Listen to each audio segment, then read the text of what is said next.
informasikan atau Bapak Ibu mungkin sudah terinformasi ya bahwa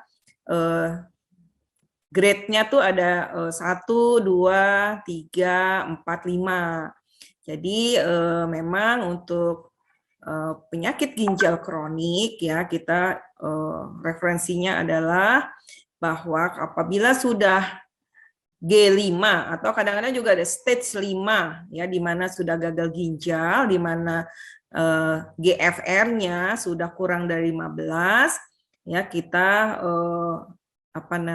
menginformasikan ya tentunya medis juga menganjurkan untuk terapi pengganti yaitu hemodialisis. Apa hubungannya dengan nutrisi atau gizi ya? Hubungannya adalah kita lihat di sini loh, kok ada gambar-gambar nih, gitu ya, ada gambar yang hijau, yang kuning, yang merah, begitu ya. Nah ternyata pada pasien-pasien yang chronic kidney disease atau penyakit ginjal kronik itu bisa dibagi menjadi beresiko rendah, beresiko tinggi, beresiko sangat tinggi ya terkait dengan penyakit ginjal kronik ini. Ya berdasarkan adanya albuminuria. Jadi ada makroalbuminuria di mana di sini kelihatan lebih dari 30 sampai 299 mg per kilogram. Jadi ada albumin di dalam urin begitu ya. Nah, makin lama ya makin banyak nih yang merah-merah ini yang dimulai dari stage 3 atau grade 3A, kemudian 3B, 4, 5 ini terjadi albuminuria yang makin lama ya, makin stage-nya makin tinggi yaitu 5 itu makin banyak terjadi albuminuria. Nah, dengan keluarnya albumin atau protein ya di sini itu juga ada hubungannya dengan gizi. Ya, jadi kan loss ya, keluar begitu.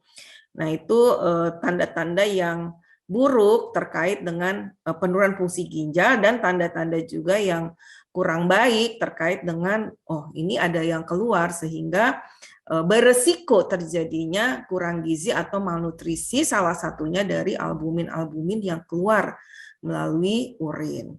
Kira-kira seperti itu Bapak Ibu sekalian.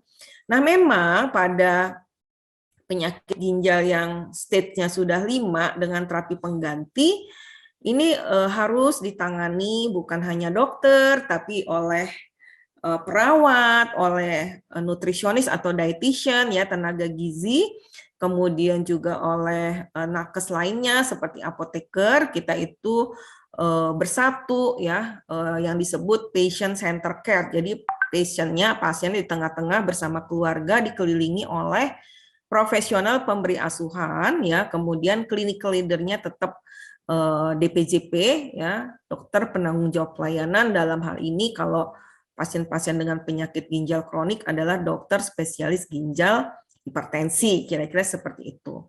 Jadi hubungannya penyakit ginjal yang sudah grade 5, stage 5 terjadi makroalbuminuria yang banyak ya, masif begitu ya, kira-kira seperti itu. Nah, biasanya penyakit ginjal kronik ini disebabkan oleh hipertensi, kemudian diabetes ya, kemudian penyakit-penyakit lainnya seperti polikistik, glomerulonefritis ya. Yang terbanyak di Indonesia itu adalah hipertensi dan diabetes. Dan diabetes ini kalau misalnya sudah ada tanda terjadi mikroalbuminuria di mana albuminnya di dalam urin kurang dari 30 mg per gram berarti dia sudah nefropati, dikatakan sudah diabetes komplikasi dengan ginjal gitu ya. Makin lama, nah itu biasanya secara perlahan-lahan ya, oleh karena itu diberi nama penyakit ginjal kronik karena kronik ya lama gitu, akhirnya masuk ke grade 5 atau stage 5 yang disebut gagal ginjal dan diberikan terapi pengganti. Nah, ini gambarannya Bapak Ibu sekalian, ya mungkin Bapak Ibu sudah mengalami nih, waktu masih stage pertama mungkin tidak ada keluhan, tapi kalau stage 2 ya, mild to moderate loss of kidney function ya, Jadi penurunan fungsi ginjal ya yang masih ringan itu biasanya ditandai dengan peningkatan tensi darah yang tadi disebut protein uri atau ada albuminuria. Kemudian begitu stage 3 itu keluhannya sudah makin banyak ya, ada anemia ya. Anemianya kita sebut anemia renal ya karena memang salah satunya karena hormon eritropoietinnya yang berkurang karena produksi eritropoietin itu di ginjal. Jadi ditambah nih ya gejalanya ada anemia, kemudian ada juga apa namanya kelainan tulang ya, early bone disease, jadi tulang-tulangnya apa namanya terganggu ya karena kalsium dan fosfor itu biasanya sudah mulai berubah metabolismenya. Kemudian stage 4 ini gejalanya makin bertambah ya. Makin bertambah, ada mual, ada muntah ya, ada tidak nafsu makan ya. Kemudian stage 4 ini biasanya kita berikan terapi diet ya. Kalau konservatif dokter masih bisa dengan diet aja nih, biasanya kita berikan diet rendah protein. Itu saat ini stage 3 pun sudah kita berikan diet rendah protein ya untuk membantu jangan sampai cepat-cepat ke stage 5 ya. Mungkin Bapak Ibu juga dulu merasakan. Nah, kemudian lambat laun masuk ke stage 5. Nah, di sini sudah berbagai macam simptomnya atau tanda dan gejalanya. Dan Bapak Ibu biasanya sudah dianjurkan untuk terapi pengganti, memilih hemodialisis atau CAPD atau transplantasi. Kira-kira seperti itu Bapak Ibu ya perjalanan dari masing-masing step-step atau stage-stage penurunan fungsi ginjal dan kemudian kapan seorang nutritionist dietitian itu harus memberikan diet yang spesifik. Ya, pada saat dia predialisis itu dietnya rendah protein, tapi pada saat nanti sudah terapi pengganti maka dietnya harus dirubah. Nah, kadang-kadang tidak dirubah gitu ya, atau karena tidak tahu ya, jadi pasien itu mengikuti diet-diet sebelumnya masih tetap rendah protein supaya uriumnya nggak tinggi gitu ya. Nah, ini ternyata kurang tepat ya. Kalau sudah hemodialisis ya itu harus proteinnya malah harus tinggi atau harus lebih banyak dari kebutuhan orang normal ya karena setiap hemodialisis, setiap CAPD itu ada protein yang keluar, asam amino yang keluar. Kira-kira seperti itu Bapak Ibu. Nah, ini adalah gambar ya, kira-kira mitos atau fakta ya, pasien hemodialisis atau pasien CAPD itu beresiko kurang gizi. Mungkin ada yang boleh menjawab salah satu dari pemirsa. Beresiko kurang gizi betulkah? Fakta atau mitos? Jawabnya apa Bapak Ibu? Ada yang mau coba jawab? Ya. Jawabnya adalah fakta. Jadi pasien hemodialisis atau pasien CAPD itu faktanya memang beresiko kurang gizi, ya. Seperti contohnya ini semula sebelum penyakit ginjal kronik nih, ya. Belum belum sakit ya. Begitu dia masuk penyakit ginjal kronik ya, kemudian di terapi pengganti hemodialisis atau CAPD, maka dia kalau tidak bisa mengimbangi makannya ya atau tidak diatur dietnya bisa saja menjadi seperti ini ya, IGA-nya gambang, wasting loss massa otot, ya lemaknya kurang, ya ototnya kurang dan ini cekung ya pipinya. Nah, kita tidak berharap seperti ini ya Bapak Ibu sekalian. Untuk pasien hemodialisis kita berharap masih komposisi tubuhnya bagus ya. Ada ototnya cukup, lemaknya cukup, ya tidak malnutrisi. Kira-kira seperti itu harapan kita semua, ya. Jadi untuk anggota KPCDI ini kita harap jangan ada yang malnutrisi. Dan kalau misalnya ada yang malnutrisi, mari kita perbaiki sama-sama. Kira-kira seperti itu. Nah, kenapa sih kok pasien-pasien hemodialisis atau pasien-pasien dengan CAPD ya itu ada protein energy wasting atau kurang gizi ya. Banyak penyebabnya. Penyebabnya salah satunya adalah memang yang utama Yang utama adalah asupan nutrisi atau asupan makanan yang kurang. Ya, itu penyebab utama dari protein energy wasting. Kurang apa? Kurang energi protein, ya. Kemudian mungkin juga adanya komorbid, penyebab dari penyakit penyerta, ada diabetes, ada hipertensi, ya. Kemudian ada misalnya ada yang sirosis hepatis begitu, ya. Nah, itu juga menyebabkan kurang gizi, ya. Kemudian ada peradangan, ya. Ada peradangan, tentunya semua penyakit ginjal kronik dengan CAPD itu ada peradangan, ya. Kadang-kadang juga disertai komorbid tadi, ada TBC, ada penyakit paru, ada yang infeksi paru-paru dan sebagainya, ya. Nah, itu juga menyebabkan protein energy wasting atau kurang gizi. Begitu juga gangguan metabolisme dari tubuh, ya. Ada resistensi insulin, akhirnya misalnya hiperglikemi gitu ya. Itu juga menyebabkan protein energy wasting, ya. Kemudian ada infeksi, penyakit kardiovaskuler, dan akhirnya ada juga kelemahan atau frailty, kemudian juga ada depresi, protein energy wasting atau kurang gizi, dan adanya dialisis yang mengeluarkan zat gizi, ya, asam amino, protein, itu juga menyebabkan protein energy wasting atau kurang energi protein, dan akhirnya status gizinya kurang. Nah, kira-kira seperti itu, kompleks ya Bapak Ibu sekalian, ya. Nah, oleh karena itu bagaimana kita caranya memanage ya nanti mungkin slide-slide berikut ini. Nah, ini ada salah satu pasien hemodialisis, bagaimana kita harus mencukupi zat gizinya untuk pasien dialisis, ya. Nah, khususnya pasien dialisis ini untuk Bapak Ibu sekalian ya harus mengetahui bahwa kita harus mempertahankan status gizi seoptimal mungkin. Kita inginnya indeks massa tubuh kalau misalnya orang sehat bukan hemodialisis itu berkisar 18,5 sampai 25. Tapi kalau hemodialisis kita harapkan minimal itu 20. Nah, kalau misalnya bisa 23 bagus, sampai 25 tidak masalah. Ya lebih dari 25 itu juga tidak masalah sebenarnya untuk pasien hemodialisis.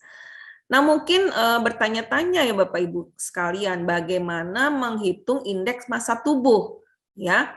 Nah, ini di bawah ada cara perhitungannya, ya. Cara perhitungannya adalah indeks massa tubuh, berat badan kering kita, jadi pasien hemodialisis atau pasien CAPD itu tanpa cairan, ya, berat badan kering.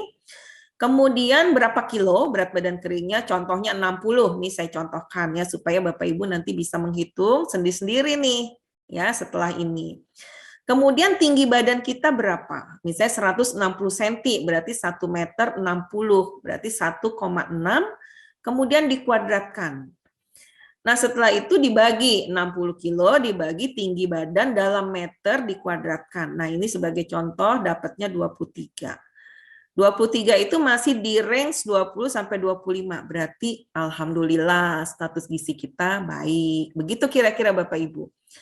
Jadi ini semua individual ya Bapak Ibu. Ada yang berat badan keringnya 50, kemudian tinggi badannya 1,5 ya, dikuadratkan kemudian dibagi. Ada yang tinggi badannya 170 ya, berat badannya 70 atau 65. Nah, berat badan dibagi tinggi badan dalam meter ya, kemudian dikuadratkan. Coba dihitung deh, Bapak Ibu sekalian. Nanti setelah Bapak Ibu hitung, nah ini standarnya nih, 20 sampai 25.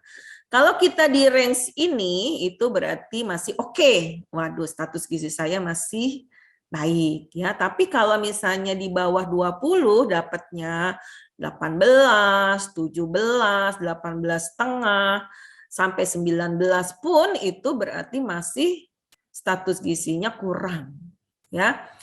Berdasarkan antropometri, berdasarkan tinggi badan dan berat badan. Nah, setelah kita mengetahui status gizi, kalau misalnya kurang, Bapak Ibu usahakan untuk improvement, menaikkan berat badan keringnya, ya, secara bertahap. Biasanya berat badan kering itu kenaikannya tuh nggak cepet-cepet. Kalau cepet-cepet itu berarti bukan berat kering, biasanya berat air. Jadi kalau misalnya berat badan kering biasanya dicapai misalnya sebulan tuh ya bisa naiknya berat badan kering mencapai 2 kilo. Kalau ditambah energinya setiap hari itu 500 kalori. Ya, kira-kira seperti itu Bapak Ibu ya. Mudah-mudahan ini Bapak Ibu dengan kita sharing seperti ini Bapak Ibu bisa menghitung berat badan kering atau menanyakan berat badan keringnya dan bisa menghitung indeks massa tubuhnya. Kemudian tujuannya ya kita bagaimana harus mengetahui kecukupan zat gizi kita baik atau tidak ya supaya kita tahu ya kita tahu ya karena dengan status gizi yang baik itu pasien akan mampu melakukan pekerjaan sehari-hari ya tidak lemah begitu ya kalau status gizinya baik. Nah, kemudian juga mencukupi kebutuhan kalori, protein dan zat gizi lain ini suatu hal yang harus untuk semua pasien hemodialisis maupun CAPD. Kemudian juga menjaga keseimbangan cairan dan elektrolit ya. Jangan sampai keseimbangan cairannya lebih banyak yang masuk daripada outputnya sehingga terjadi penumpukan air di tungkai ya, bengkak kakinya. Bisa juga paru-paru jadi berat napasnya, sesek gitu ya, jangan sampai seperti itu. Nah, kira-kira itu tujuannya dan kita juga harus mencukupi zat gizi, targetnya supaya indeks massa tubuhnya dalam status gizi optimal. Kira-kira seperti itu Bapak Ibu. Nah, ini mungkin juga Bapak Ibu bisa mengetahui sendiri-sendiri ya dengan referensi ini. Ya, terkait dengan serum biokimia ya untuk mendiagnosis adanya kurang gizi atau protein energy wasting pada pasien chronic kidney disease ya. Coba kita suatu saat dokter pasti meminta untuk memberikan serum albumin. Kalau di bawah 3,8 itu masih kurang. Ya, atau transferinya kurang dari 30 mg per desiliter ya untuk pasien dialisis ini masih kurang. Idealnya 4 ya. Nah, ini body mass index atau indeks massa tubuh yang diharapkan tadi kan 20 ya. Kalau misalnya ini ada beberapa reference kalau bisa 23 ya. Kalau kurang dari 23 itu mesti diperbaiki begitu ya. Jadi ya paling tidak minimal 20 lah. Kemudian juga Bapak Ibu ya, Bapak Ibu harus juga punya tanda dan gejala yang mengatakan ya atau misalnya ibu kok berat badan saya turun ya selama 3 bulan 5% berat badan keringnya turun apalagi kalau sampai 10% selama 6 bulan nah itu tanda-tandanya Bapak Ibu terjadi protein energy wasting atau kurang energi protein atau kurang gizi ya. Jadi waspada terhadap penurunan berat badan kering yang mencapai 5% dalam 3 bulan. Ya, jadi berat badan kering saya semula misalnya 60, tapi kok selama 3 bulan ini kok turun lagi gitu ya, menjadi 50 misalnya seperti itu. Ya kan turunnya banyak ya, bisa dihitung tuh ya. Berapa persen? 5% pun selama 3 bulan itu tanda-tandanya bahwa kita tuh malnutrisi gitu ya atau kurang energi protein. Kira-kira seperti itu Bapak Ibu, kehilangan massa otot. Jadi kalau kita ngaca gitu ya, loh kok ini pipis saya kok cekung ya, wasting loss massa otot begitu ya. Nah ini juga sebagai tanda-tanda protein energy wasting. Terus kemudian asupan makan kita nggak nafsu makan ya. Kalau misalnya Bapak Ibu datang ke ahli gizi, tolong dong saya dihitung asupan makanan saya cukup atau tidak ya. Idealnya Bapak Ibu yang hemodialisis itu kecukupan makannya adalah proteinnya 1,2 gram per kilogram berat badan. Tapi begitu dihitung oleh ahli gizi itu, ibu cuma mengkonsumsi kurang dari 0,8. Nah, ini tanda-tandanya asupan ibu kurang, ya, dan bisa jangka panjang bisa malnutrisi. Jadi nafsu makannya udah berapa lama Bu berkurang seperti ini? Biasanya kami sebagai seorang nutrisionis dietitian tuh bertanya seperti itu. Apakah sudah mencapai 2 bulan?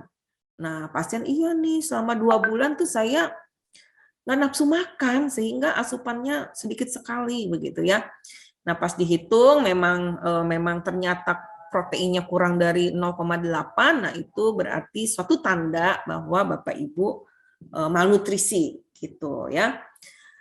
Kira-kira seperti itu. Jadi ada berapa tanda nih? 1, serum biokimia, 2, antropometri, 3, kehilangan massa otot fisik ya. Kemudian 4, kekurangan asupan makanan. Ya, kalau kita menilai ini semua berkurang dalam 3,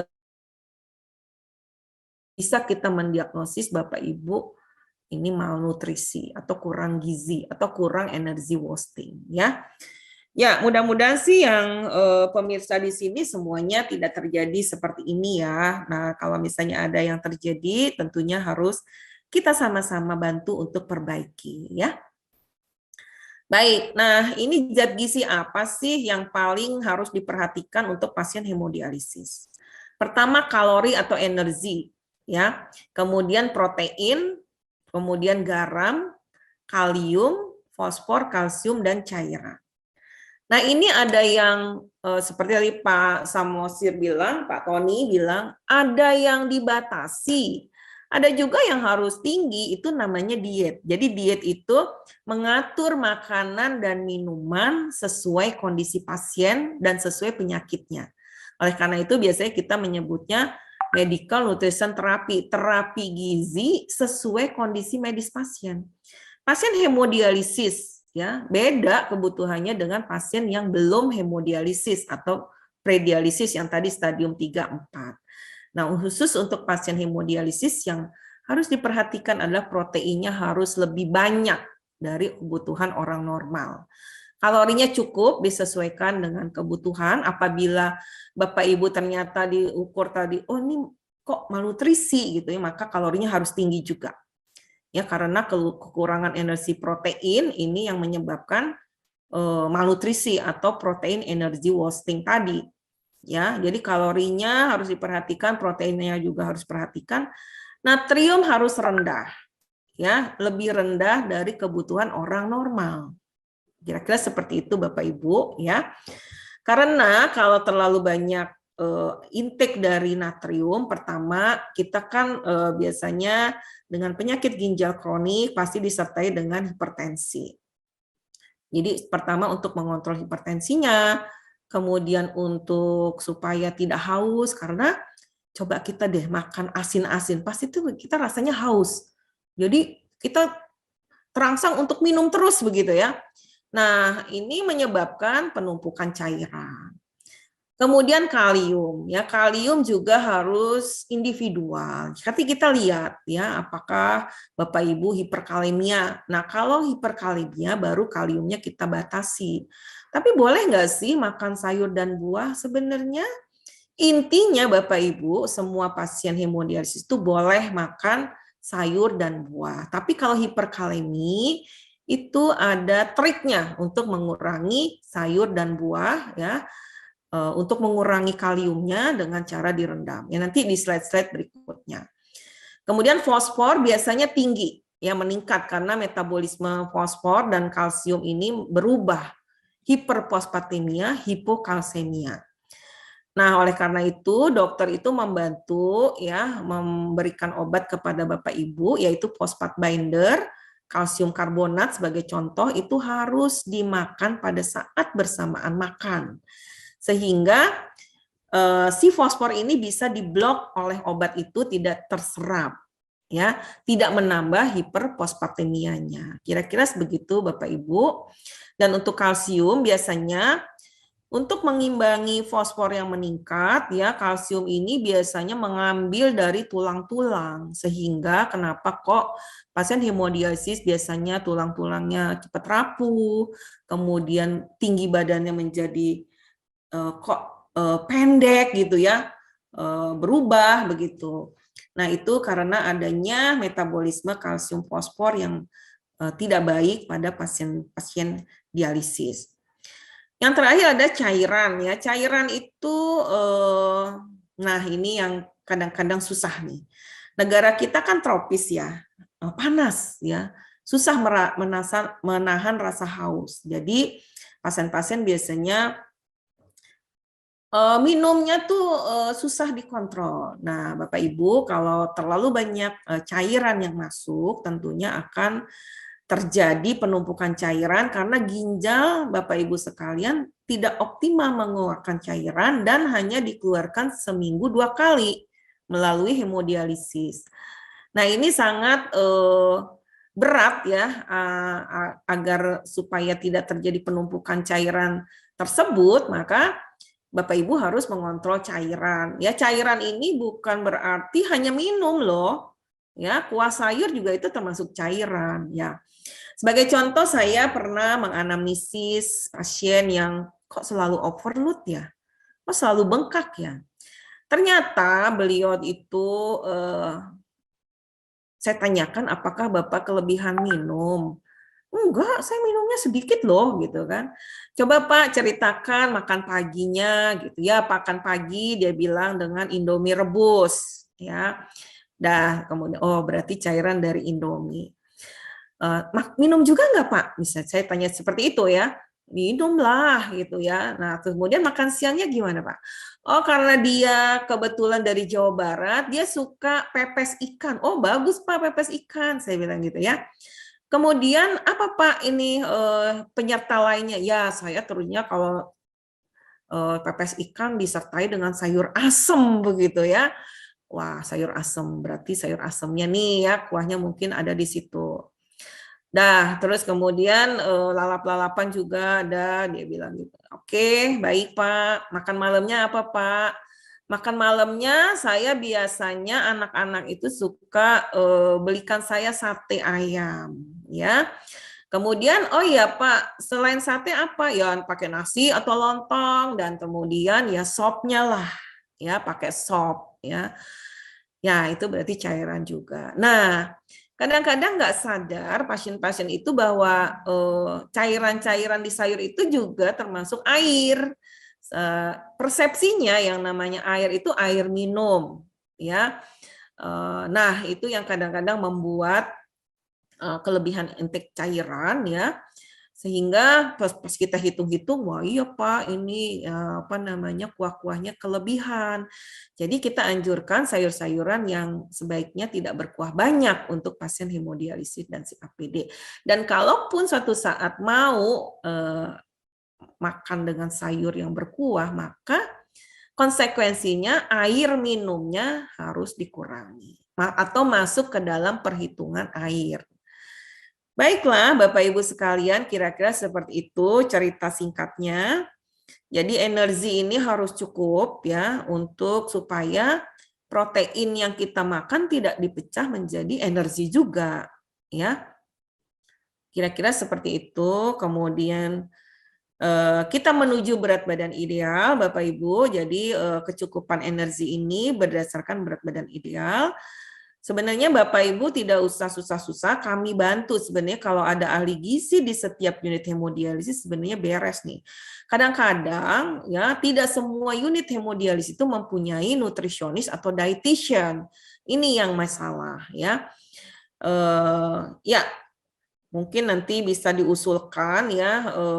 Ya saya sebenarnya suka pesan ke teman-teman baik dokter, perawat ya atau ahli gizi juga di rumah sakitnya. Kadang-kadang ada ahli gizi tapi tidak ada perhatiannya ke unit hemodialisis.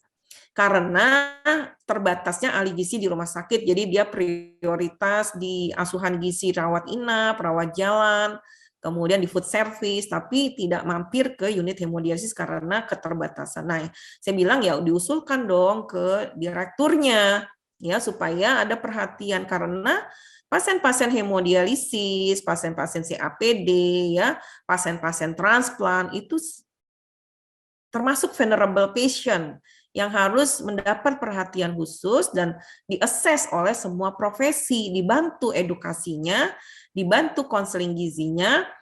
Nah, SPO-nya Pak, Ibu, ya 1 bulan Bapak, Ibu, dan keluarga pasien HD itu harus mengerti dan jelas bagaimana dia harus makan.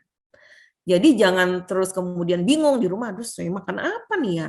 Nah, itu kita tidak mengharapkan seperti itu karena diberi waktu 1 bulan, Bapak Ibu harus jelas benar berapa jumlah, bagaimana jadwal dan jenis makanan yang Bapak Ibu bisa konsumsi ya, tanpa keraguan. Itu yang paling ideal ya.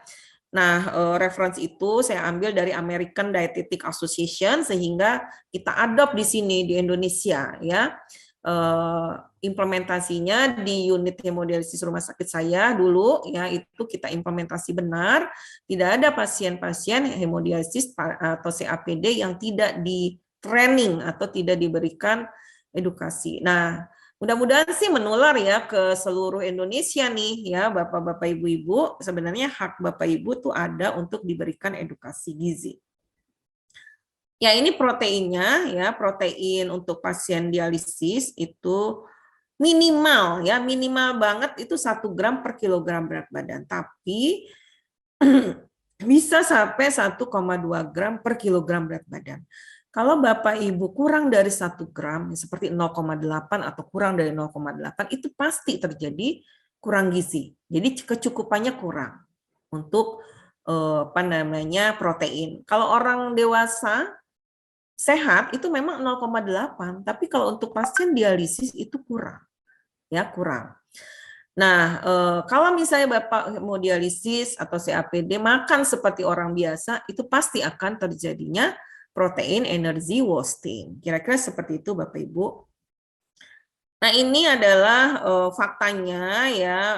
Nah, ini beberapa referensi memang mengatakan bahwa terjadinya kehilangan protein pada saat dialisis maupun CAPD ya. Jadi di sini ada asam amino juga yang kayak hilang, ada protein juga yang hilang, ada glukosa juga ya.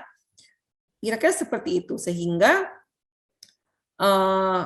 bisa terjadi tadi ya kekurangan gizi, salah satunya akibat dari kehilangan pada saat hemodialisis atau CAPD yang kalau HD 2 kali seminggu, kalau CAPD sehari 4 kali malah ya.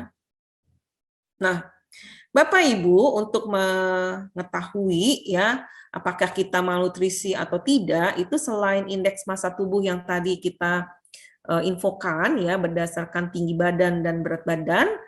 Nah, berat badannya menggunakan berat badan kering, tapi juga ada yang disebut tool. Ya, tool itu adalah subjective global assessment yang tool ini tuh bisa di unit HD itu diukur, setiap pasien tuh diukur. Nah, kesimpulannya itu bisa diketahui malnutrisi atau kurang gizi atau gizi buruk atau gizinya baik ya dengan tool ini. Tool ini yang disebut Subjective Global Assessment ini juga tool yang digunakan oleh internasional, semua unit hemodialisis dimanapun di dunia itu menganjurkan tool ini, ya Subjective Global Assessment. Sebenarnya Bapak Ibu ya, Bapak Ibu bisa juga mengukur sendiri apabila ada formnya. Jadi sebagai contoh kemarin kita retraining CAPD kita menggunakan Bitly. Ya, jadi Bapak Ibu semua diberikan linknya, kemudian mengisi-ngisi sendiri, kemudian akhirnya kita bisa menilai atau Bapak Ibu bisa menilai sendiri, saya skornya A, B, atau C. Kalau A skornya itu berarti status gizi Bapak baik atau Ibu baik. Kalau skornya B berarti status gizinya kurang. Skornya C berarti status gizinya sangat kurang atau buruk. Ya. Jadi SGA ini ditanyakan riwayat penurunan berat badan kering, ya, kemudian riwayat gastrointestinal, riwayat apakah Bapak Ibu masih bisa beraktivitas, ya. Kemudian juga ada riwayat ada UDEM, asites atau kelihatan kurus. Nah, itu Bapak Ibu bisa mengisinya sendiri dan kita nilai. Ada juga yang disebut malnutrition inflammation score, ya. Nah, ini adalah kombinasi dari subjektif global assessment ditambah objektifnya adalah, ini kebetulan tidak bisa kelihatan, adalah tadi pengukuran indeks massa tubuh, ya, kemudian pengukuran albumin dan pengukuran satu lagi ferritin, kalau nggak salah seperti itu. Di sini yang subjektif benar itu hanya ditanya-tanya, ya. Kalau yang ini, yang malnutrition inflammation score ini dengan dikombinasi objektif, ya. Nah, dengan subjektif global assessment ini juga sudah terbantu dan tidak memerlukan biaya yang banyak. Nah, Bapak Ibu, ya, untuk diketahui pasien hemodialisis itu, ya, gambaran body mass index-nya pada pasien hemodialisis, ya, di sini gambarnya dihubungkan dengan risiko kematian, ya, dibanding dengan pasien yang tidak HD atau pasien umum. Ternyata pasien hemodialisis, ya, ini body mass index-nya atau indeks massa tubuh makin tinggi, ya, maka risiko kematiannya itu makin rendah justru, ya, makin rendah. Ya, kalau pasien umum atau pasien yang bukan hemodialisis makin tinggi indeks massa tubuh, itu resiko kematiannya makin tinggi gitu. Jadi Bapak Ibu nggak usah takut nih yang gemuk-gemuk dikit, malahan baik gitu ya.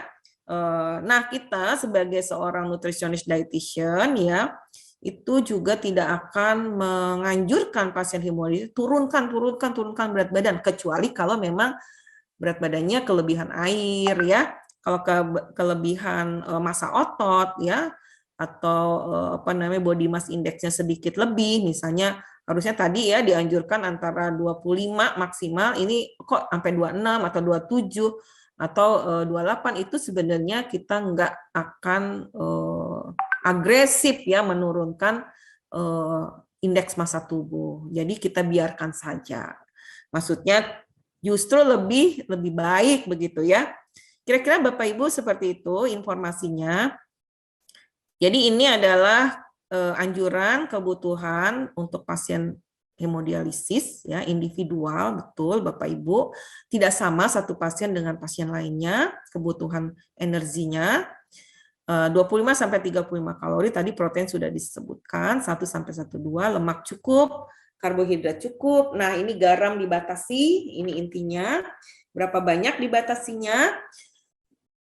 Biasanya kita natrium itu garam dapur yang kita makan itu kurang dari 5 gram per hari, ya. Kemudian kalium dibatasi apabila hiperkalemia, fosfor juga dibatasi karena biasanya hiperfosfatemia, dan air disesuaikan dengan jumlah urin. Kalau kencing kita sudah sedikit sekali, hanya menetes, maka itu benar-benar minum sehari atau air sehari.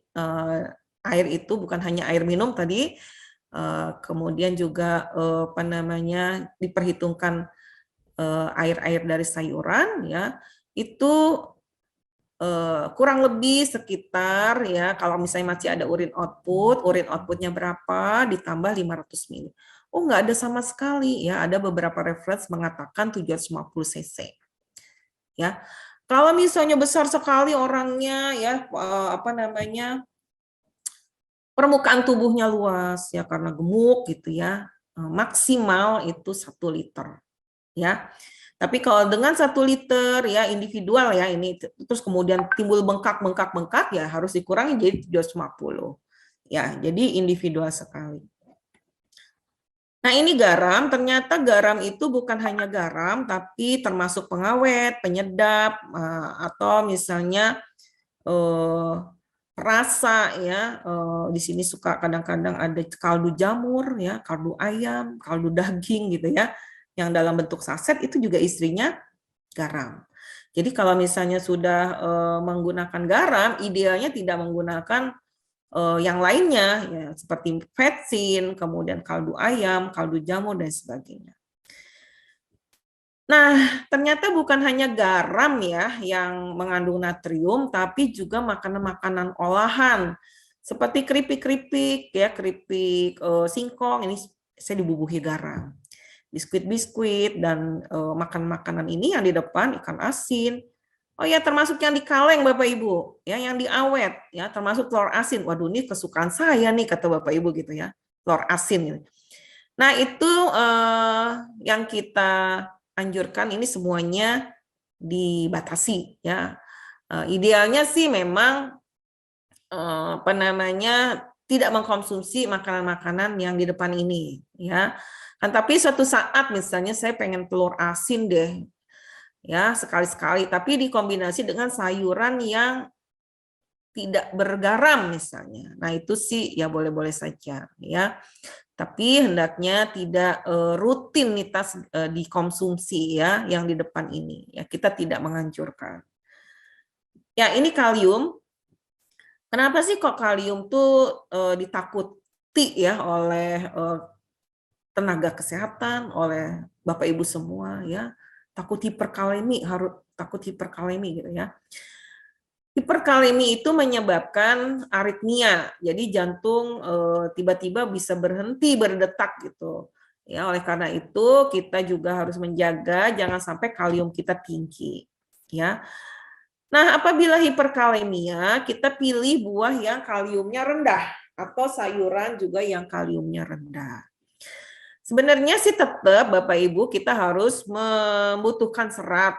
Pertama ya, untuk sayur dan buah itu mengandung vitamin dan mineral. Kedua, tadi mengandung serat untuk melancarkan buang air besar. Nah, tetapi ternyata kalium itu juga bisa terblokir ya dengan serat. Jadi dia menghalang-halangi penyerapan ya sehingga Bapak Ibu kadang-kadang kan stop buah, stop sayur begitu ya. Ada tenaga kesehatan menganjurkan seperti itu.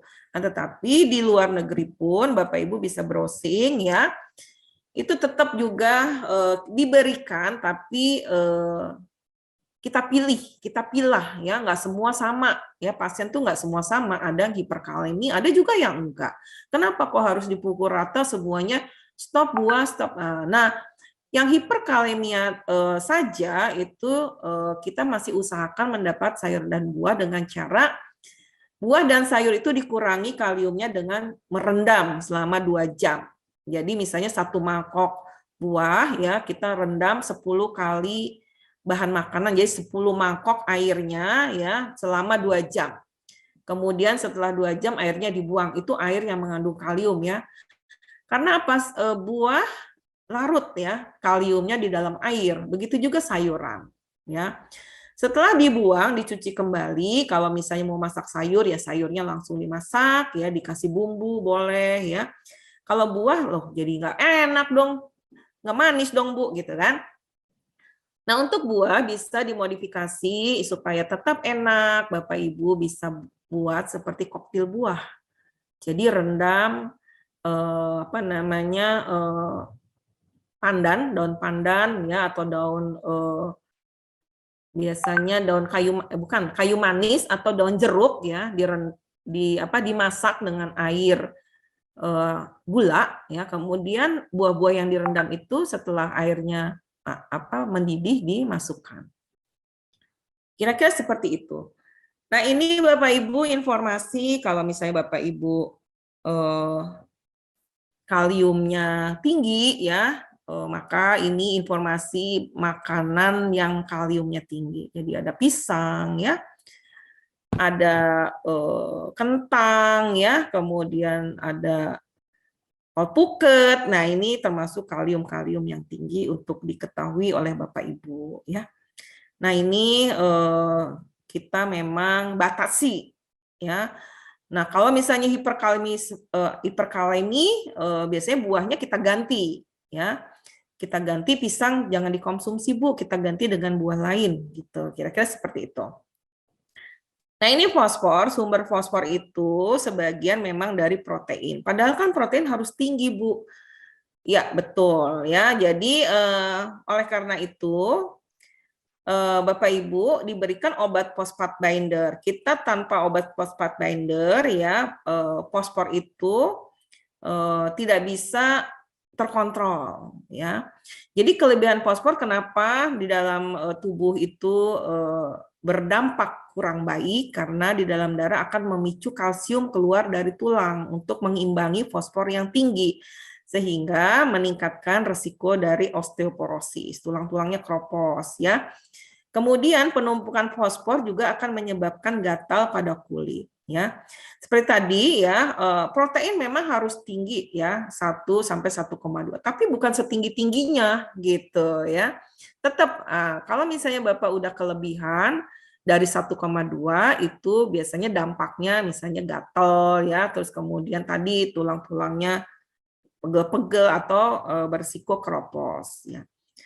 Dan jangan lupa ya Pak Ibu, pada saat makan besar pagi, siang, sore, Bapak Ibu harus obatnya jangan lupa. Ya, kadang-kadang kan obatnya nggak tepat pada saat waktu makan gitu ya, jauh dari waktu makan. Nah, itu tidak efisien dan tidak efektif.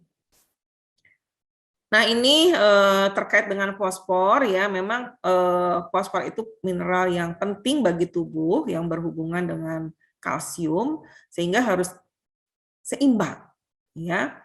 Yang seperti tadi, penyakit ginjal kronik itu selain metabolismenya menjadi berubah atau terbalik, hiperfosfatemia, kalsiumnya hipo, dan kemudian penyerapan kalsium di dalam saluran cerna juga berkurang, sehingga terjadi hipokalsemia, dan fosfornya juga menjadi kelebihan. Nah, ini tadi sudah saya jelaskan bahwa kalau misalnya hiperfosfatemia, kalsium itu diambil dari tulang-tulang untuk mengimbangi sehingga terjadinya keropos dan gatal.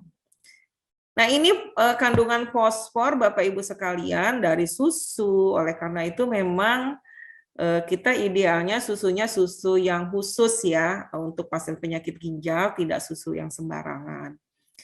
Kemudian fosfor juga terkandung di soft drink, Coca-Cola, Bapak Ibu, maaf ya, itu yang biasa minum Coca-Cola itu juga ternyata fosfornya tinggi. Kemudian kacang-kacangan ya. Nah, bukan berarti nggak boleh tempe tahu ya, karena dia juga masih dari kacang-kacangan ya, kan, tetapi tentunya kacang-kacangan tertentu yang mengandung tinggi fosfor. Kalau misalnya tahu tempe kan sudah difermentasi ya, sehingga kandungan fosfornya juga akan berubah ya. Ya, ini adalah contoh-contoh ya Bapak Ibu. Nah, sebagai contoh juga ini kandungan ini tempe ya, ada tempe, ada tahu, ini kandungan fosfornya juga berbeda. Jadi kita misalnya suka tahu tempe, kalau Bapak Ibu bertanya mana sih Bu yang lebih aman misalnya. Nah, di sini yang lebih aman kan yang kalsiumnya tinggi, fosfornya rendah. Berarti kita pilih tahu ya, lebih sering misalnya gitu ya. Di sini juga ada rebon kering tapi bukan rebon asin ya, rebon seger yang dikeringkan itu juga kalsiumnya tinggi, fosfornya juga tidak terlalu tinggi.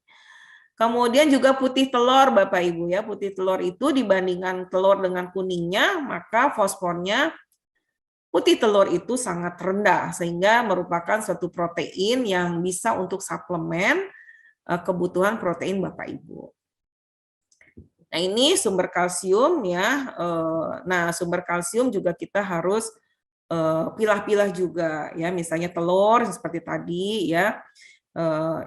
Kita lihat, oh iya kalau putih telur fosfornya rendah, berarti kita kombinasi jangan terus dengan kuningnya, tapi kombinasi suatu saat telur putihnya. Tapi kalau misalnya telur putihnya itu harus 2 telur. Ya, 2 telur itu setara dengan 1 telur yang ada kuningnya. Kira-kira seperti itu Bapak Ibu ya. Jadi kita juga harus membalans ya atau mencukupi dari jumlahnya. Nah, ini cairan jangan sampai kita punya kaki ditekan nggak balik lagi ya. Ini berarti ada penumpukan air ya. Nah, air itu bisa dari air putih, bisa dari teh, bisa dari kopi, bisa dari susu gitu ya. Ini tanda-tanda kelebihan air ya, ditekan tidak balik lagi, sulit bernapas, kemudian wajah bengkak ya, berat badan naik cepat. Jadi interdialytic weight gain itu kok cepet ya gitu ya. Idealnya interdialytic weight gain itu 5% dari berat badan kering. Jadi kalau kita misalnya sudah mengetahui berat badan kering masing-masing kita, seperti contoh, saya berat badan keringnya 70 kilo. Nah, berarti kenaikan berat badan interdialitik itu 5% dari 70 kilo. Ya, 5%-nya berarti 3,5 kilo misalnya. Ya, maka datang berikutnya ya 73,5 ya. Jadi 5% dari misalnya berat badan kering 60 kilo nih saya. Berarti 5%-nya 3 kilo kan? Nah, maka datang berikutnya 63 kilo. Ya, ngitungnya 5% dari berat badan kering itu kenaikan yang ideal ya. Kira-kira begitu Bapak Ibu ya. Nah, bagaimana supaya kita tidak kelebihan asupan cairan ya. Nah, supaya Bapak Ibu tidak kelebihan asupan cairan ya, maka untuk makanan-makanan yang garamnya dikurangi ya supaya enak, tetap enak, maka gunakan bumbu-bumbu. Bawang merah, bawang putih, salam, lahos, jahe, kemiri itu boleh-boleh saja ya. Supaya garamnya nggak banyak ya. Kalau banyakkan garam kan menarik cairan ya, aus begitu.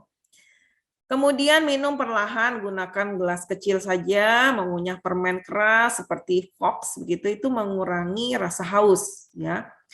Kemudian gunakan es batu, kalau dulu zaman saya tuh ada es batu yang kecil-kecil tuh ya yang suka dimasukkan ke dalam freezer sehingga kita satu kotak es batu aja kita mood gitu sudah merasa aduh enak banget nih. Kemudian lebih sering kumur-kumur dan tentunya mandi ya. Nah, ini sudah saya praktekkan pada saat puasa ya. Pada saat puasa Ramadan misalnya kita mau mengurangi rasa haus, siang-siang tuh aduh haus banget nih ya. Maka kita mandi ya, apalagi kalau punya shower ya, aduh enak banget tuh ya. Nah, itu mengurangi rasa haus. Ini trik-trik yang ada di referensi seperti ini. Nah, Bapak Ibu ya, tentunya Bapak Ibu bertanya-tanya terus gimana ya cara ngitungnya, cara apa namanya mencukupi kebutuhan makanan kita begitu ya. Nah, Bapak Ibu tentunya setiap orang beda-beda ya. Berat badan idealnya ada 60, ada 50, ada 65, ada 75. Yang paling tepatnya memang Bapak Ibu minta dihitungkan oleh ahli gizi masing-masing. Tapi ini secara umum ya, saya buatkan yang berat badan idealnya 60 kilo ya. Nah, ini kebutuhan energinya sekitar 1.800, proteinnya 78 dan yang lainnya sesuai dengan kebutuhan yang tadi sudah ditayangkan ya. Nah, bagaimana nih implementasinya untuk makan pagi? Ya, sebagai contoh ini makan paginya nasi, ada telur dadar, ada semur tahu ya. Nasinya kurang lebih 2 centong atau 100 gram. Telur dadarnya 1 butir, kemudian ada semur tahu kurang lebih setengah potong besar atau 55 gram. Jadi kalau tahu Bandung itu 1 ya kurang lebih. Kalau yang besar itu kira-kira separuhnya. Nah, kalau Bapak Ibu punya timbangan boleh sekali-sekali ditimbang sekitar 55 gram. Kemudian snack paginya adalah pepaya ditambah puding ya. Nah, ini ada puding jelly ditambah pepaya. Ini biasanya sebenarnya untuk penutup makan ya. Ini bisa juga dimasukkan ke dalam snack. Kemudian siangnya nasi lebih banyak ya, 3 centong, 150 gram. Nih centongnya sih nggak gede-gede banget gitu ya. Kemudian daging empal ya, sup ikan patin 1 potong, daging empal 1 potong, tahu goreng ada 2 potong. Kemudian tumis sawi, ya, kemudian pepaya. Nah, Bapak Ibu, ini adalah gambaran suatu yang lebih dari orang normal ya. Kalau misalnya orang normal kan hewaninya biasanya satu ya. Kalau udah daging ya daging misalnya. Kalau udah ikan patin supnya ya udah. Nah, tapi karena proteinnya nih harus tinggi pada pasien hemodialisis, maka ditambahkan. Jadi lauknya 2 potong ya. Bisa hewani dan nabati ya. Kemudian untuk snack siang, karena Bapak Ibu harus proteinnya tinggi, maka bisa aja Bapak Ibu nyemil telur rebus, putih telur. Ya. Putih telur ini bisa dibuat cemilan, bisa juga untuk lauk begitu ya.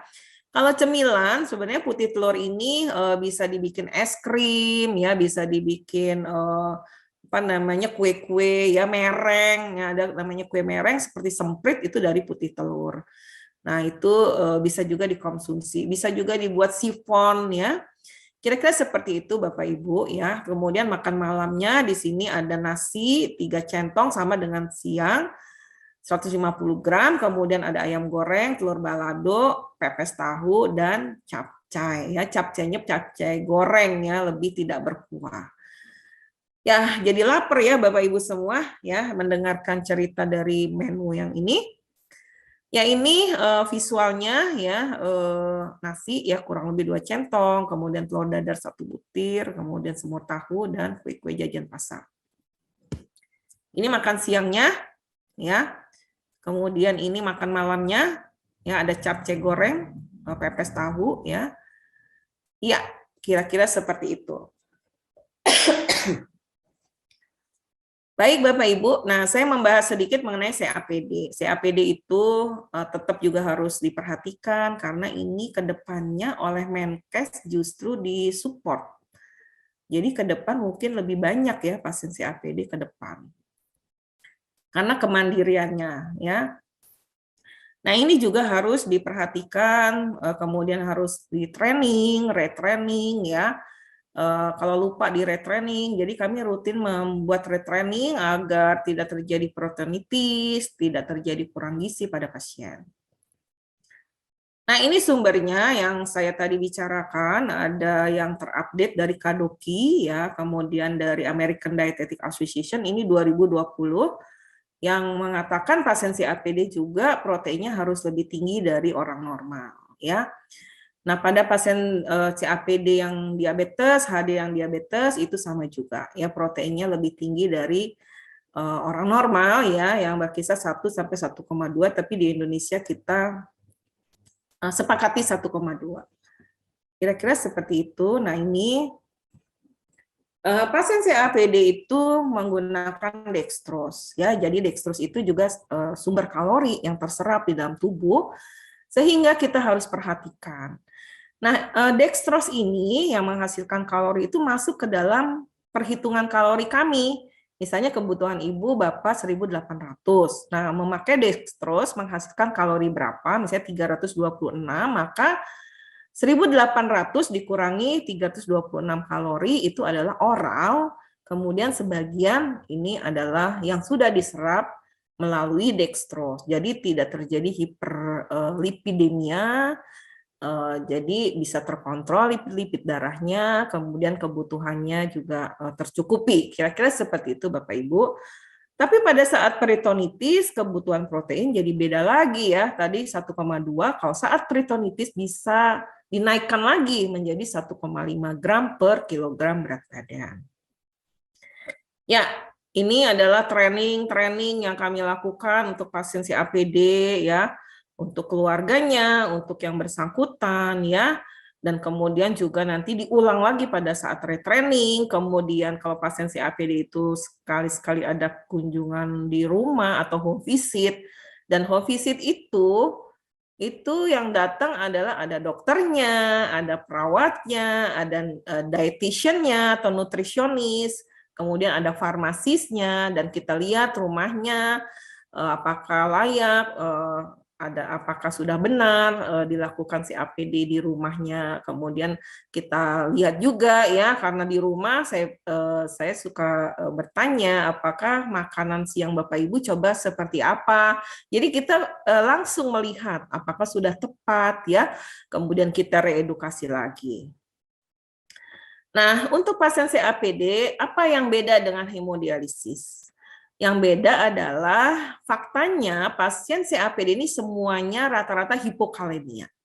Sehingga beda dengan yang HD ya, berbanding terbalik. Nah, pasien dengan CAPD ini harus banyak sayur dan buah karena hipokalemia. Ya, kalau pasien CAPD itu cenderung hiper. Kalau pasien HD cenderung hiperkalemi, pasien CAPD kebalikannya, justru dia itu cenderung hipokalemi. Ya, ini karena mungkin 4 kali ya sehari sehingga kalium-kalium terbuang ya. Kemudian terjadilah hipokalemi. Oleh karena itu pasien CAPD itu bebas ya, bebas dalam arti tanda kutip justru harus banyak makan buah dan sayur ya, selain untuk mencukupi kalium, dia juga mencukupi serat supaya buang air besarnya kita harapkan setiap hari. Jadi pasien CAPD yang tidak buang air besar setiap hari itu fesesnya akan menumpukkan di saluran cerna atau usus ya. Itu beresiko kuman-kumannya itu migrasi ke peritoneum. Nah, ini Dr. Kum kemarin sudah menjelaskan pada saat retraining. Nah, itu yang kita tidak harapkan. Sehingga kita usahakan pasien-pasien CAPD yang hipokalemi kita anjurkan untuk mencukupi sayur dan buah supaya tidak hipokalemi. Karena hipokalemi itu memperlambat kontraksi usus, begitu. Kira-kira seperti itu sehingga buang air besarnya tidak lancar. Nah, kita sudah cerita panjang lebar. Nah, sekarang kita bagaimana monitoring evaluasinya terkait dengan CAPD dan HD ini ya. Apa sih yang dimonitoring? Yang dimonitoring tadi ya, status nutrisi atau status gizi ya. Kemudian status gizinya tadi bisa dinilai dengan indeks massa tubuh ya, bisa dinilai dengan SGA. Kemudian kita monitoring juga dialisisnya. Dialisisnya apakah adekuat ya. Kemudian manajemen penyakit penyerta seperti ada DM, kita juga harus kontrol gula darahnya, HbA1c-nya ya. Kemudian ini yang terkait dengan profesi saya, yaitu nutrition counseling, yaitu harus ternyata bukan hanya satu kali, harus berkali-kali dan harus diulang-ulang. Karena kalau cuma satu kali nggak bisa nyangkut tuh ya, pasien-pasien pasti masih bingung ya. Kita inilah ya maklum. Jadi konseling gizi ini harus diulang beberapa kali. Oleh karena itu di unit HD ya yang juga melakukan CAPD itu idealnya ada seorang nutrisionis atau dietitian yang melayani memang Bapak Ibu sekalian yang secara rutin itu akan dimonitor dan direedukasi. Ya, kemudian kita juga harus monitoring aktivitas dari pasien-pasien ya. Kemudian juga ternyata pasien hemodialisis juga harus ada exercise-nya ya. Dan kita berharap pasien-pasien CAPD, pasien-pasien HD itu juga masih bisa melakukan aktivitas yang memang harus dilakukan ya, bisa-bisanya yang seorang guru ya masih bisa mengajar, yang seorang pekerja ya masih bisa bekerja dengan baik, kira-kira seperti itu. Ya, nah kita akan memberikan reedukasi atau kita akan mensupport Bapak Ibu yang intake proteinnya ya pada saat pemberian intervensi itu masih kurang dari 1 gram. Seperti tadi kan anjurannya 1 sampai 1,2. Tapi yang kurang dari 1 gram ini harus kita berikan edukasi lagi, kita berikan intervensi lagi, penjelasan lagi, ini Bapak masih kurang nih protein intake-nya. Begitu juga yang asupan energinya masih kurang dari 30 kalori. Ya, yang albuminnya kurang dari 3,8, prealbuminnya kurang dari 28, ini harus diintervensi ulang atau disebut reassessment ya. Ya, kita juga memberikan intervensi ulang atau kita juga mengevaluasi pada pasien-pasien yang kehilangan berat badan ya tiba-tiba kok berat badannya turun. Jadi kalau berat badan turun itu sebenarnya Bapak Ibu harus lapor tuh ke nakes, bisa ke perawat, bisa ke dokternya supaya dipanggilkan seorang nutritionist dietitian untuk bagaimana nih pemecahan masalahnya. Nah, nanti seorang dietitian nutritionist harus critical thinking nih. Bagaimana nih, kenapa penyebabnya, dia akan cari gitu. Kira-kira seperti itu Bapak Ibu sekalian. Jadi kalau Bapak Ibu, kok berat badan kering saya kok makin lama makin kurang. Nah, itu harus mencari pertolongan dalam arti bagaimana nih, kenapa penyebabnya. Nanti akan timnya akan bekerja sama, apakah ada inflamasi, apakah ada infeksi. Nah, itu dokternya nanti akan membantu juga. Kemudian apakah asupan kurang, ya itu nanti akan dibantu oleh ahli gizi. Kenapa asupan kurangnya? Nanti akan ditelusuri penyebabnya. Apakah bentuknya ya nggak pas atau bahan makanannya nggak pas gitu ya, nanti akan dibantu. Nah, malnutrisi itu akan diukur lagi dengan tadi subjective global assessment atau skor MIS ya. Kira-kira seperti itu Bapak Ibu ya. Kita berharap semua Bapak Ibu baik-baik saja, tidak ada yang tadi saya sebutkan kurang asupan, IMT-nya rendah ya atau kehilangan berat badan. Supaya semua kita bisa meningkatkan ya atau tetap bertahan terkait dengan kualitas hidup yang baik. Ya. Kemudian apabila ibu bapak kurang asupan protein energi seperti yang sudah disebutkan di atas, maka biasanya seorang ahli gizi akan memberikan oral nutrition supplement ya. Nah, oral nutrition supplement itu seperti apa ya, nanti kita akan lihat di slide berikutnya untuk mencapai tadi kebutuhan yang ditargetkan ya. Kalau bisa bertahap dinaikkan menjadi 1 gram, kemudian 1,2 gram ya. Kalau bisa pas Bapak Ibu memang udah turun berat badannya, kalau kuat lebih dari 1,2 gram ya tetap kita berikan ya supaya mengejar lagi, jangan sampai malnutrisinya kelanjutan atau keterusan, kira-kira seperti itu ya. Nah, ini Bapak Ibu kita berikan biasanya jalan keluarnya oral nutrition supplement.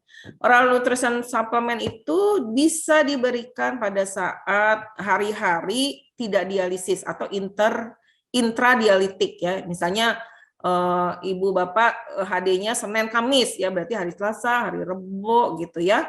Itu diberikan suplemen atau tambahan-tambahan melalui edukasi, melalui apa yang harus Bapak Ibu tambahkan. Bukan hanya makanan cair ya, tapi juga yang seperti tadi ya, makanan-makanan yang tinggi protein seperti putih telur dengan olahannya, bagaimana apa yang Bapak sukanya, Bapak Ibu yang memungkinkan untuk diasup. Nah, itu yang kita harapkan ya. Ya, kira-kira seperti itu yang kita harapkan nanti akan meningkatkan albumin, meningkatkan berat badan, begitu ya. Nah, kalau misalnya sudah meningkat ya, maka targetnya Bapak Ibu lihat di sini ya. Pada saat sudah perbaikan, kita inginnya Bapak Ibu albuminnya 4 atau lebih dari 4, kemudian asupan makanannya 1,2 gram untuk proteinnya, kemudian untuk kalorinya sekitar 30-35. Nah, ini berarti sudah mencapai target nih. Ibu Bapak sudah tidak kurang gizi lagi ya. Tentunya dengan indeks massa tubuh yang tadi minimal 20 ya. Kira-kira seperti itu Bapak Ibu. Nah, kadang-kadang juga tidak tercapai ya, maka di sini dipertimbangkan untuk misalnya suplementasi yang parenteral ya, jadi lewat infus atau lewat saluran darah begitu ya. Nanti ini biasanya kita akan bicarakan dengan dokter ya. Apabila fungsi gastrointestinal masih normal, prioritas kita gunakan ya dengan suplemen-suplemen lewat saluran cerna ya, karena itu yang lebih aman daripada parenteral nutrisi. Nah, ini Bapak Ibu key point-nya ya untuk menjaga kurang gizi ya, target-target Bapak Ibu asupannya. Kalau bisa ya jangan sampai kurang dari 1 gram ya, idealnya 1,1, 1,2 ya. Kira-kira seperti itu Bapak Ibu, jangan protein intake-nya kurang dari 1 gram. Kemudian energinya juga harus cukup ya, jangan sampai kurang. Ya itu sih kesimpulannya. Jadi oral nutrition supplement itu diberikan apabila asupan protein dan kalorinya kurang. Baik Bapak Ibu, kira-kira itu. Nah ini adalah mungkin slide yang terakhir ya. Jadi kita harapkan Bapak Ibu tadi kecukupan energinya dan kecukupan proteinnya itu tentunya terpenuhi. Ini hanya menjelaskan bahwa kalau fungsi saluran cerna Bapak Ibu baik, lebih baik entral daripada parentral. Dan tentunya ini Bapak Ibu harus bekerja sama atau minta pertolongan dari nutrisionis atau dietitian untuk memberikan terapi-terapi gizi mana yang lebih baik, entralnya yang mana, kemudian bisa juga per oral, bisa juga menggunakan NGT kalau misalnya diperlukan begitu ya. Kemudian ini juga kalau misalnya memang fungsi saluran pencernaan tidak berfungsi, maka baru diberikan parenteral nutrisi. Nah ini tentunya bekerja sama multidisiplin pendekatannya, ada perawat atau dietitian, ada juga medical doctor ya, untuk supaya menolong Bapak Ibu tidak terjadinya hal-hal yang tidak diinginkan atau tidak terjadi malnutrisi. Nah, ini target-targetnya Bapak Ibu dikatakan cukup pada pasien penyakit ginjal kronik dengan hemodialisis apabila A, B, C, D, antropometri ya, ini biokimia ya. Kemudian ini fisik atau klinis ya, kita harapkan otot dan simpanan lemak cukup baik ya Bapak Ibu ya. Kemudian asupan makanan jangan kurang dari 80% ya. Ya, terima kasih Bapak Ibu yang sudah sabar mendengarkan dan menyimak. Saya izin stop share ya.